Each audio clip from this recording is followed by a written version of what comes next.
सबको जय मसीह की। दोस्तों, ये सवाल कई लोगों के मन में उठता है कि बाइबल में 4 सुसमाचार क्यों, एक क्यों नहीं, जबकि चारों में यीशु मसीह के जीवन, शिक्षाओं और मृत्यु के बारे में बताया गया है। बाइबल में 4 सुसमाचार हैं, मत्ती, मरकुस, लूका और यूहन्ना, और हर एक की अपनी एक खास पहचान है। ये चारों मिलकर हमें यीशु मसीह की एक पूरी और गहरी तस्वीर देते हैं। ये चारों सुसमाचार एक ही कहानी को अलग अलग दृष्टिकोण से बताते हैं। ठीक वैसे ही जैसे अगर 4 अलग अलग लोग एक ही घटना को देखें और बाद में उसका वर्णन करें, तो हर एक की कहानी में कुछ नया और अलग होता है।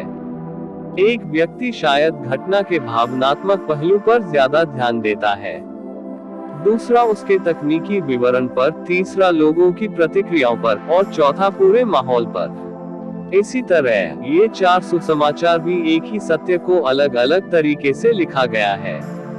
नंबर 1, मत्ती का सुसमाचार। मत्ती का सुसमाचार यहूदी लोगों के लिए लिखा गया था। इसका मुख्य उद्देश्य यह दिखाना था कि यीशु मसीह वही मसीहा है जिनके बारे में पुराने नियम में भविष्यवाणी की गई थी।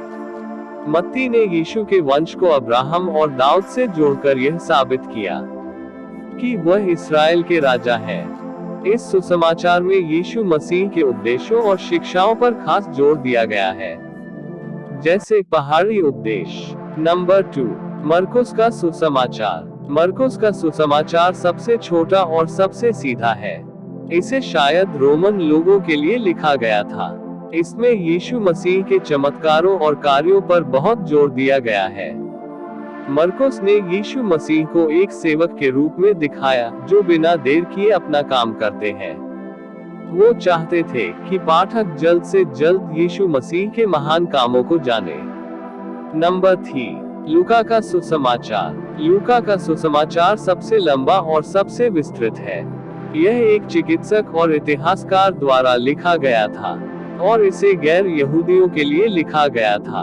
लूका ने यीशु मसीह को एक ऐसे उद्धारकर्ता के रूप में प्रस्तुत किया जो सभी लोगों, गरीबों, बीमारों और समाज से बहिष्कृत लोगों के प्रति दयालु थे। इसमें यीशु की दयालुता और प्रेम पर बहुत जोर दिया गया है। लूका के सुसमाचार में कई ऐसी कहानियां और दृष्टांत हैं जो बाकी सुसमाचारों में नहीं है, जैसे भले सामरी का दृष्टांत और उड़ाऊ पुत्र की कहानी। नंबर 4, यूहन्ना का सुसमाचार। यूहन्ना का सुसमाचार बाकी तीनों से बहुत अलग है। यह एक आध्यात्मिक और गहन दृष्टिकोण प्रस्तुत करता है। यूहन्ना ने ईसा मसीह की पहचान को परमेश्वर का पुत्र और वचन के रूप में उजागर किया। यह सुसमाचार यीशु के चमत्कारों को चिन्हों के रूप में प्रस्तुत करता है जो उनकी दैवीय पहचान को दर्शाते हैं। इसमें यीशु मसीह के लंबे संवाद और उनकी गहन शिक्षाओं पर ध्यान केंद्रित किया गया है। दोस्तों, प्रश्न उठता है कि एक सुसमाचार क्यों नहीं? इसका जवाब है, अगर सिर्फ एक ही सुसमाचार होता तो हमें यीशु मसीह की पूरी तस्वीर नहीं मिल पाती। एक ही कहानी कई महत्वपूर्ण पहलुओं को छोड़ सकती थी। 4 सुसमाचारों के होने से हमें ईसा मसीह के जीवन के हर पहलू को समझने में मदद मिलती है। हर सुसमाचार एक खास समूह को ध्यान में रखकर लिखा गया था। मत्ती ने यहूदियों को, मरकुस ने रोमन लोगों को, लूका ने गैर यहूदियों को और यूहन्ना ने एक व्यापक ईसाई समुदाय को संबोधित किया। इससे सभी लोग ईसा मसीह की कहानी को अपनी संस्कृति और पृष्ठभूमि के अनुसार समझ पाए। इन चारों सुसमाचारों को एक साथ पढ़ने से यीशु मसीह के व्यक्तित्व की एक बहुत ही समृद्ध और गहन समझ विकसित होती है। हम उन्हें एक महान शिक्षक, एक शक्तिशाली सेवक, एक दयालु उद्धारकर्ता और परमेश्वर के पुत्र के रूप में देखते हैं। दोस्तों, जब कई अलग अलग गवाह एक ही घटना की पुष्टि करते हैं तो उस घटना की विश्वसनीयता बढ़ जाती है। हालांकि चारों सुसमाचारों में कुछ मामूली अंतर हैं, लेकिन वे सभी मुख्य घटनाओं और शिक्षाओं पर सहमत हैं, जैसे यीशु मसीह का जन्म, उनका बपतिस्मा, उनका सूली पर चढ़ना और उनका पुनरुत्थान।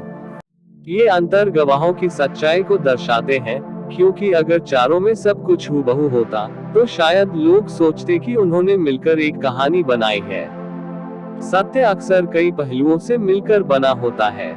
यीशु मसीह का जीवन इतना महत्वपूर्ण था कि उसे एक ही कहानी में कैद नहीं किया जा सकता था। 4 सुसमाचारों के माध्यम से हम उस सत्य की बहुआयामी प्रकृति को समझ पाते हैं। दोस्तों, आपको ये जानकारी कैसी लगी? आपका इस बारे में क्या विचार है? कमेंट सेक्शन में कमेंट जरूर करें। प्रभु आपको आशीष दे। आमीन।